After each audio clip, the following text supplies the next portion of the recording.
Damos gracias a Dios por la presencia de cada uno esta tarde. Qué bueno estar juntos en la casa del Señor, alabando y bendiciendo el nombre de nuestro Señor. Gracias a Dios por los cantos, gracias a Dios por la lectura de la palabra del Señor. Ahí donde mi hermano José Joaquín leyó, es donde vamos a estar meditando en esta tarde. Entonces, ¿cómo traer abajo los muros de Jericó? Y vamos a ver con el cuarto sermón de la serie, los dos monumentos. En Josué capítulo 4, el pasaje que acabamos de leer. Entonces, hay dos monumentos. El primer monumento lo vemos en el versículo 9. Josué también levantó 12 piedras en medio del Jordán, en el lugar donde estuvieron los pies de los sacerdotes que llevaban el arca del pacto, y han estado allí hasta hoy. Entonces, el primer monumento, se cogieron de las piedras debajo de los 12 levitas que llevaban el arca, una piedra debajo de cada uno, y se erigió entonces un montón de piedras en medio del Jordán. Y eso quedó como un monumento, y dice Jordán, han estado allí hasta hoy. Ahora, el primer monumento está señalando hacia el bautismo. Cuando nosotros aceptamos a Cristo como nuestro único y suficiente Salvador personal, entonces necesitamos dar testimonio de nuestra fe a través de las aguas bautismales. También a través de las aguas bautismales es que entramos a formar parte de la iglesia local donde nosotros estamos. Entonces vamos a ver algunos versículos que quiero, ustedes pueden verlos después y yo voy a compartir estos pasajes con ustedes. En Juan capítulo 1, comenzando con el versículo 6, hubo un hombre enviado de Dios, el cual se llamaba Juan. Está hablando de Juan el Bautista. Vino como testigo o como testimonio para que diera testimonio de la luz, a fin de que todos creyeran por medio de él. Entonces encontramos aquí donde dice que él no era la luz, sino para que diera testimonio de la luz. Juan el Bautista fue enviado delante de Jesús como testimonio. Él fue precursor de Jesús. Él iba adelante preparando el camino. Ahora vamos a Mateo capítulo 3, donde vamos a ver el bautismo de nuestro Señor. Jesucristo empezó su ministerio con su bautismo. Él no hizo ninguna cosa antes de bautizarse. Primeramente fue bautizado, luego fue llevado al desierto para ser tentado y luego regresó. Cuando regresó, entonces vamos a ver en un momento cuando él regresa, eso está otra vez en Juan. Pero en Mateo capítulo 3, versículos del 13 al 17, entonces Jesús vino de Galilea al Jordán a Juan el Bautista, para ser bautizado por él. Mas Juan se le oponía diciendo, yo necesito ser bautizado por ti, ¿y tú vienes a mí? Pero respondiendo Jesús le dijo, deja ahora que así sea, porque así nos conviene cumplir toda justicia. O sea, este es el plan de Dios. Esto es lo establecido por Dios y no vamos a discutir con él, le dice Jesús a Juan. Entonces lo dejó. Y Jesús, después que fue bautizado, subió enseguida del agua, y he aquí los cielos le fueron abiertos, y vio al Espíritu de Dios que descendía como paloma y venía sobre él. Ahora, ¿quién vio? Aquí dice en Mateo, y vio al Espíritu de Dios que descendía como paloma y venía sobre él. El testimonio no era para Jesús.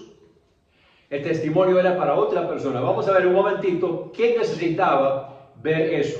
¿Para quién era eso una señal? Donde él vio al Espíritu de Dios que descendía como paloma sobre él. Y he aquí una voz de los cielos que decía, este es mi Hijo amado, en quien tengo complacencia. Vamos a volver a Juan, comenzando ahora con el versículo 15 del capítulo 1, Juan 1:15.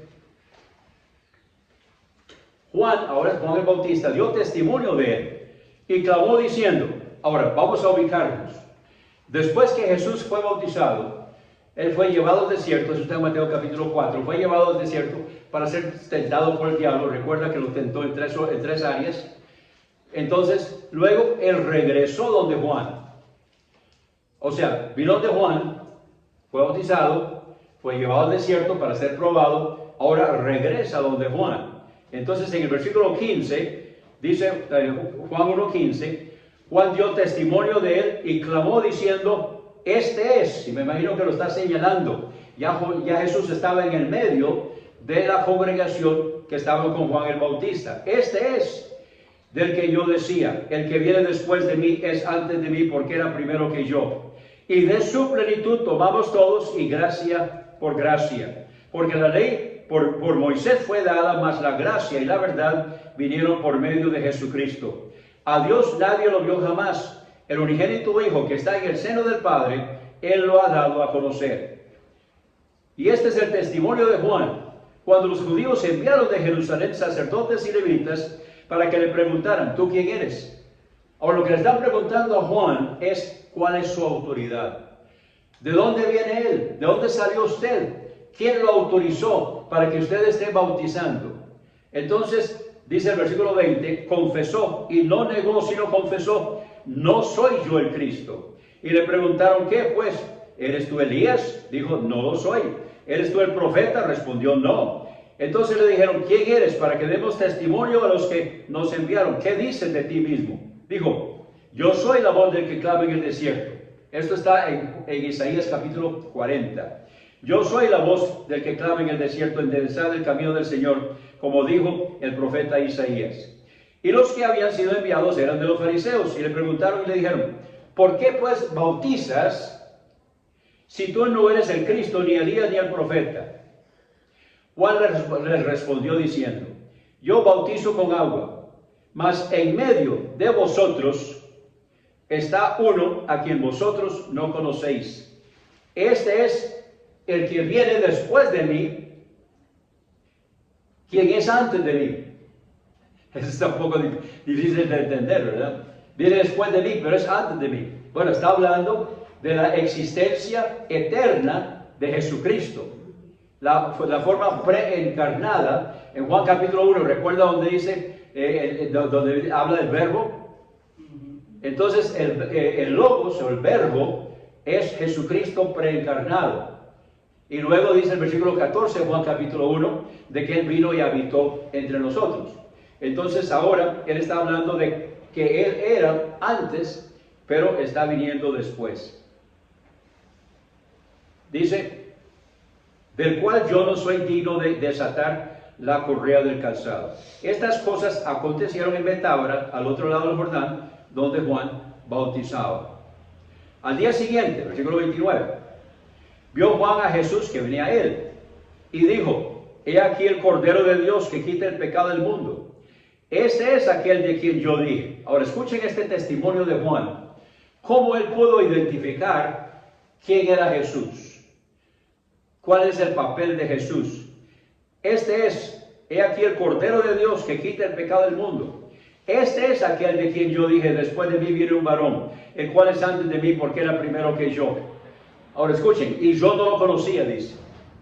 Y yo no lo conocía, mas para que fuera manifestado a Israel, por eso vine yo bautizando con agua.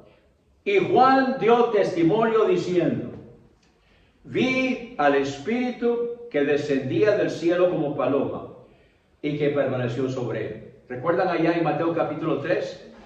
Que dice que vio el Espíritu. Entonces, ¿quién vio? El que vio es Juan el Bautista, que es el que necesitaba ver para comprobar de que Él es el Cordero de Dios. Él es el Hijo de Dios. Él ahora está dando testimonio. Entonces, vi al Espíritu que descendía del cielo como paloma y que permaneció sobre él. Y yo no lo conocía. Mas el que me envió a bautizar con agua, ¿cómo dice? El que me envió a bautizar con agua. Entonces vemos aquí autoridad.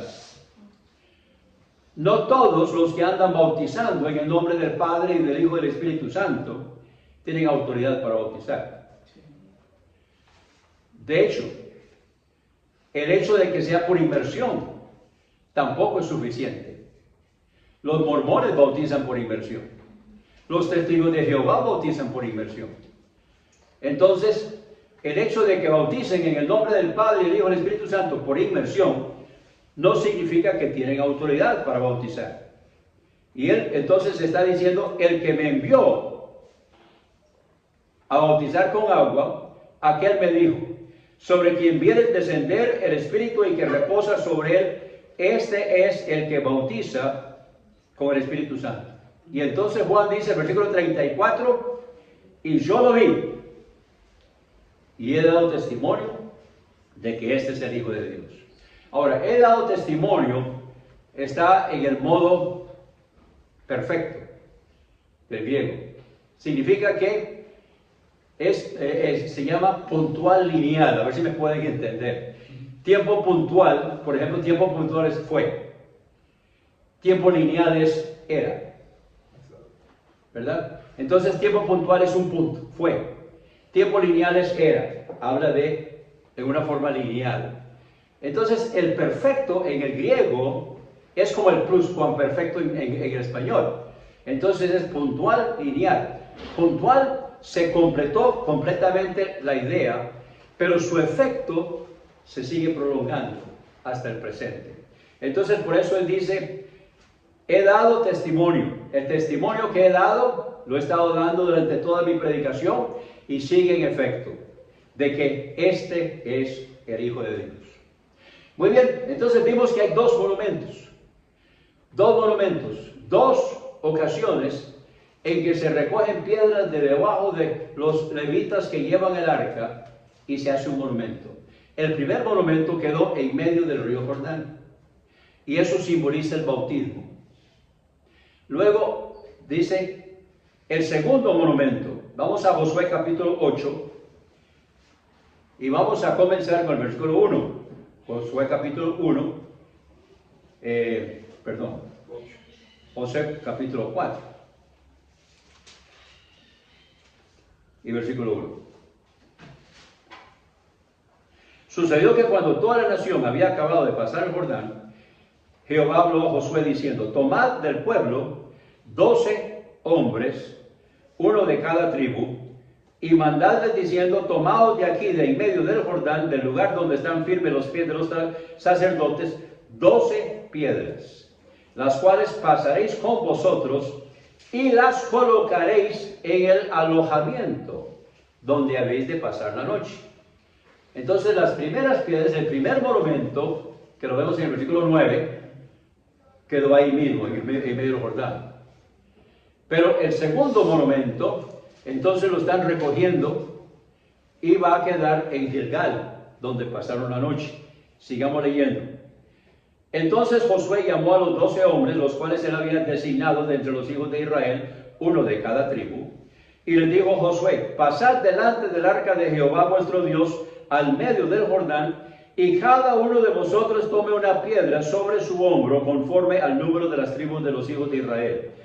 Para que esto sea señal, tomen nota, para que esto sea señal. Las señales se han usado a través del Antiguo Testamento y también en el Nuevo Testamento. Las señales de los pactos. Cuando Dios hizo pacto con Noé, cuando salió del arca, entonces, ¿cuál era la señal de pacto que Dios hizo con Noé? El arco iris. Cuando Dios hizo pacto con Abraham, que era un pacto de circuncisión. Entonces, ¿por qué circuncisión? Porque es un miembro, porque es un pacto generacional. Entonces tiene que ver con él y su descendencia. El pacto de Dios con Abraham es el pacto de Dios con un hombre que va a producir un pueblo que va a traer al Salvador del mundo al mundo. Entonces es la circuncisión. Luego, cuando Dios hace pacto con Moisés, aquí se equivoca mucha gente. Uno le pregunta a la gente, ¿cuál es el pacto? ¿Cuál es la señal del pacto de la ley? Entonces dicen las dos piedras, ¿no? No es las dos piedras. Es algo que quedaba muy visible y que lo practicaban. Es el día sábado. El día sábado es la señal. Y eso quedó durante todo el tiempo que estuvo en efecto. Ahora vamos entonces al segundo monumento. Dice, esto o sea por señal entre vosotros. Y cuando vuestros hijos pregunten a sus padres mañana diciendo, ¿qué significan para vosotros estas piedras? Entonces les responderéis que las aguas del Jordán fueron divididas delante del arca del pacto de Jehová. Cuando ella pasó el Jordán, las aguas del Jordán se dividieron. Y estas piedras serán por memorial a los hijos de Israel para siempre. Y los hijos de Israel lo hicieron así como Josué los mandó, y tomaron 12 piedras del medio del Jordán, como Jehová lo había dicho a Josué, conforme al número de las tribus de los hijos de Israel, y las llevaron consigo al alojamiento y las colocaron allí. Pasemos ahora al versículo 20, Josué 4:20. Y Josué erigió en Gilgal las 12 piedras que habían traído del Jordán, y habló a los hijos de Israel diciendo: cuando mañana pregunten vuestros hijos a sus padres y digan: ¿qué significan estas piedras?, declararéis a vuestros hijos diciendo: Israel pasó en seco por este Jordán, porque Jehová vuestro Dios secó las aguas del Jordán delante de vosotros hasta que habíais pasado, a la manera que Jehová vuestro Dios lo había hecho en el mar Rojo, el cual secó delante de nosotros hasta que pasamos, para que todos los pueblos de la tierra conozcan la mano de Jehová, que es fuerte, para que temáis a Jehová vuestro Dios todos los días. Entonces hay dos monumentos. Un monumento en medio del río, que señala hacia el bautismo, y otro monumento cuando ellos acamparon en Gilgal. Ahora, este segundo monumento está señalando hacia la cena del Señor. Ya la última noche que Jesús pasó con sus discípulos, con su iglesia, entonces Él primeramente celebró la Pascua. Si ustedes vuelven a leer Lucas 22, entonces Él les dice: ¿cuánto he deseado llegar a participar de esta Pascua con vosotros? Ahora, ¿por qué? Porque era la última de las Pascuas. Él había celebrado varias Pascuas con ellos, pero esta es la última, porque al mismo día, porque recuerden que los judíos cuentan los días del anochecer al anochecer. En el momento que se pone el sol, según la usanza judía, el momento que ya no se ve el sol, en ese momento empieza el día siguiente. Entonces, 14 Nisan, 14 Aviv, era el día de la Pascua, que era el día que se iba a conmemorar la Pascua, pero Jesús iba a hacer la Pascua ese día. Él iba a cumplir la Pascua ese día. Entonces Él está reunido con ellos. Él está celebrando primeramente la Pascua. Y después, entonces, comenzando con el versículo 19, después de celebrar la Pascua, en Lucas 22, 19, dice: y tomando el pan, aquí es donde instituye la cena del Señor, habiendo dado gracias, lo partió y les dio diciendo: esto es mi cuerpo, que por vosotros es dado. Haced esto en memoria de mí. Ahora recuerden que son dos monumentos y hay dos ordenanzas. Las dos ordenanzas son el bautismo y la cena del Señor. Entonces, las dos ordenanzas juntas conmemoran la muerte, sepultura y resurrección de nuestro Señor Jesucristo. Lo que Pablo en 1 Corintios capítulo 15 llama el Evangelio. La muerte, sepultura y resurrección. El bautismo entonces habla de la muerte y resurrección de nuestro Señor Jesucristo. Y también la cena del Señor entonces es la señal. Dice el versículo 19: esto es mi cuerpo que por vosotros es dado, haced esto en memoria de mí. Y asimismo tomó la copa después de haber cenado. No hay tiempo ahora para estudiar esto, pero los pactos del Antiguo Testamento siempre eran señalados con sangre. Ahora, cuando Jesús instituyó la cena del Señor, no usó sangre. En el Antiguo Testamento se usaba la sangre animal. De hecho, el altar era hecho para sangre animal. El arca era hecho para sangre animal. Por cierto que, no sé si ustedes han escuchado que se encontró el arca que está debajo del lugar donde estaba el Calvario, y que seguramente las gotas de nuestro Señor Jesucristo cayeron sobre el propiciatorio del arca. ¿Alguien leyó eso? ¿Alguien escuchó eso? Ok. Léame los labios. Basura. ¿Sabe por qué? Porque esa arca que hizo Moisés no era para la sangre de Cristo. era para sangre animal. El arca que es para la sangre de Cristo está en el cielo. Cuando Jesucristo resucitó, le dijo a María, no me toques, no he subido todavía a mi Padre. Entonces él tiene que subir y depositar su sangre, aplicar su sangre al propiciatorio del original. Porque lo que Moisés hizo fue una réplica, un modelo, una copia. El original en el cielo. Entonces Jesucristo aplicó su sangre al arca original en el cielo, que sí era hecha para la sangre de Jesucristo. Todo el arca que hizo Moisés era para sangre animal, representando o señalando hacia la sangre de nuestro Señor Jesucristo. Ahora, en el Nuevo Testamento, entonces, nunca se va a tomar sangre. De hecho, era prohibido. Esto quedó prohibido en Génesis capítulo 9, a la salida del arca, cuando se les permitió sacrificar animal, se les dijo que no podían comer o tomar sangre, porque esta es la vida.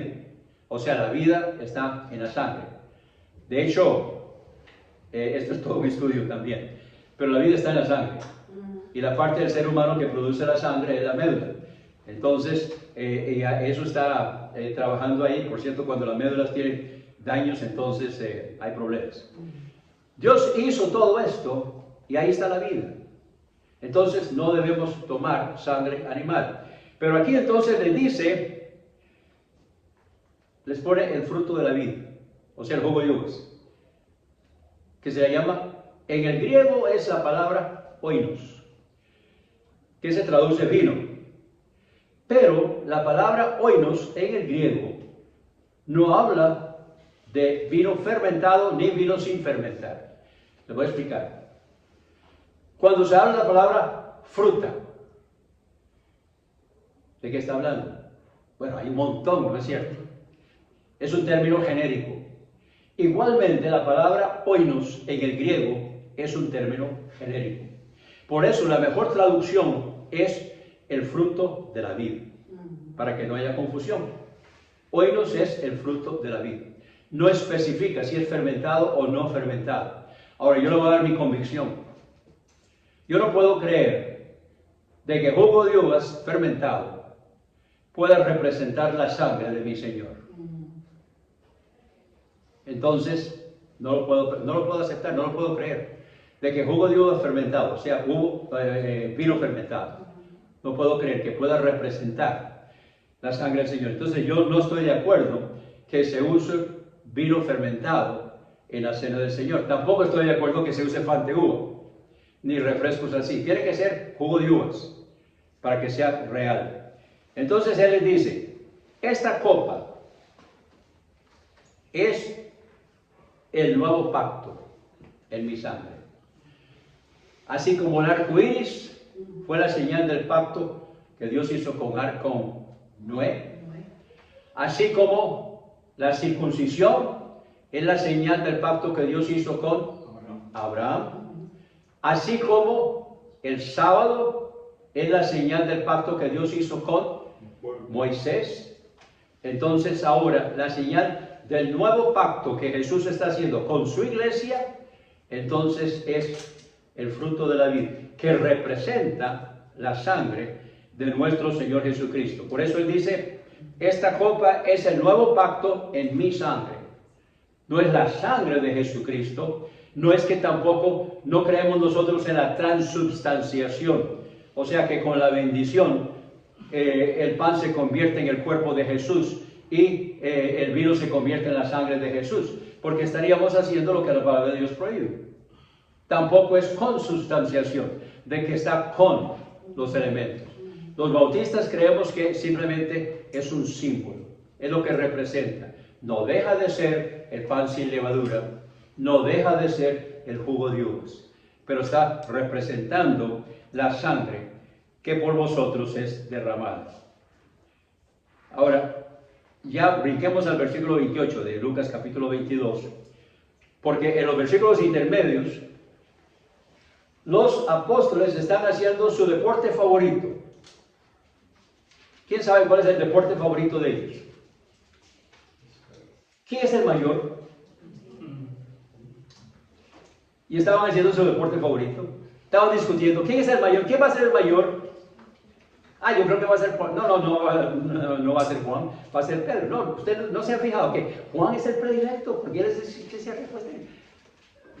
Jesús les dijo, no será entre vosotros así, sino que el que quiera ser el mayor va al final de la fila. Lástima que ya no se hace eso en las escuelas, ¿verdad? Yo recuerdo cuando yo estaba en la escuela, uno se quería brincar la fila, ¿dónde lo mandaba? Para atrás. Al final. Sí. ¿Verdad? Al final de la fila. Si quiere brincarse la fila, ok, va para atrás. Entonces, Cierto. entre nosotros somos iguales. Amén. Así es. Versículo 28. Pero vosotros sois los que habéis permanecido conmigo en mis tentaciones. Yo pues, o sea, en vista de esto, dispongo para vosotros un reino. Aquí está hablando de la iglesia, el reino iglesia, que también está incluido aquí el reino de Israel. En un momentito. Yo pues dispongo para vosotros un reino, la iglesia, como mi Padre lo dispuso para mí, para que comáis y bebáis a mi mesa en mi reino, en la cena del Señor, en el reino del Señor. Que los bautistas creemos que cada iglesia es local, independiente, autónoma y soberana, y tomamos la cena del Señor solamente en la iglesia donde nosotros somos miembros, que es donde estamos bajo la disciplina de esa iglesia. Entonces, les está designando a ellos. ¿Dónde ha estado la iglesia? La iglesia comenzó al principio el ministerio de Jesús. ¿Y dónde ha estado la iglesia? Con Jesús. Entonces, Jesús va a Galilea, Judea. Galilea, Judea. ¿Dónde está la iglesia? Galilea, Judea. Galilea, Judea. Está con él. Él ahora se va. Entonces, ya vimos en la escuela dominical cuando va a mandar el Consolador. Pero, además de eso, también tiene que dejar el gobierno establecido. ¿Quién va a gobernar? La iglesia se va a gobernar a sí misma. Y por eso les dice aquí en el versículo 30, les está autorizando. Versículo 29, dispongo para vosotros un reino. En otras palabras, la iglesia misma va a administrar el reino iglesia, para que comáis y bebáis a mi mesa en mi reino. O sea, la forma que se administra la cena del Señor y el bautismo en la iglesia que el Señor estableció, determina un punto muy importante de la sana doctrina. Luego dice, y os sentéis sobre tronos juzgando las 12 tribus de Israel. Estos son los 12 apóstoles que van a sentarse durante el milenio para juzgar o reinar sobre las 12 tribus de Israel. Entonces, hablemos un momentito muy brevemente del milenio. Cuando Jesucristo viene, Jesucristo se va a sentar en el trono de David. De David. Ok. Pero David también va a reinar. Entonces va a estar en esta prioridad. Jesucristo, David sobre Israel, pero sobre cada tribu habrá un apóstol. Alguien dirá, ¿qué mezcla? Es que durante el milenio está Israel y está la iglesia. Durante 1000 años. Yo estoy convencido de que durante esos 1000 años, al final, entonces van a estar unidos Israel y la iglesia y van a formar uno solo. Si ustedes vuelven a leer sobre cuando desciende del cielo la nueva Jerusalén, los 12 cimientos son los 12 apóstoles. Las 12 puertas son las 12 tribus de Israel, formando un solo edificio. Entonces, yo entiendo de que Jesucristo va a reinar hasta que Israel y la iglesia sean uno. ¿En qué momento de ese milenio? No sé. Pero va a reinar hasta que sean uno. Ya cuando vienen nuevos cielos y nueva tierra, ya entonces no hay ninguna separación, sino que somos un solo pueblo del Señor. Espero que esto les ayude. Termino con esto. Los israelitas dejaron 2 monumentos. Esos dos monumentos eran para recordarles el paso del río Jordán. Y Jesucristo le dejó a su iglesia también dos monumentos. Les llevamos ordenanzas. Las dos ordenanzas son para que nosotros podamos recordar el Evangelio. Jesucristo dijo, hacer esto en memoria de mí. Entonces, entre el bautismo y la cena del Señor, está la muerte en la cena, y la sepultura y resurrección en el bautismo. Entonces, juntos, las dos ordenanzas, el bautismo y la cena del Señor, representan la muerte, sepultura y resurrección de nuestro Señor Jesucristo. Dos monumentos que les quedaba a Israel del paso del Jordán. Dos monumentos que nosotros tenemos de lo que Jesucristo hizo por nosotros en la cruz del Calvario. Gracias, Señor, por tu palabra. Gracias porque en ella podemos encontrar todo lo que necesitamos para esta vida y para el más allá. Señor, recibe la gloria. Señor, si hay decisiones que necesitan ser tomadas hoy, tal vez para recibirte como Salvador personal, o tal vez para encontrar un lugar de servicio, o posiblemente hay cosas que estorban en nuestra vida para servirte. Cualquiera que sea el área que debamos tomar decisiones, que puedan ser tomadas hoy, y recibe la gloria. En el nombre de Jesús. Amén. Ahora, para los que están viendo por las redes, en la despedida va a estar ahí cómo usted puede comunicarse conmigo.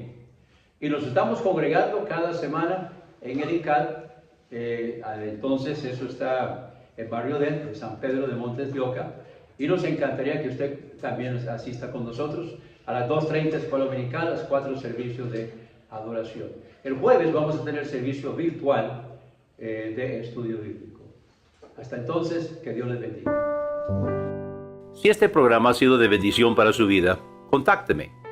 Anote mi celular para que me contacte por WhatsApp, 8708-5569.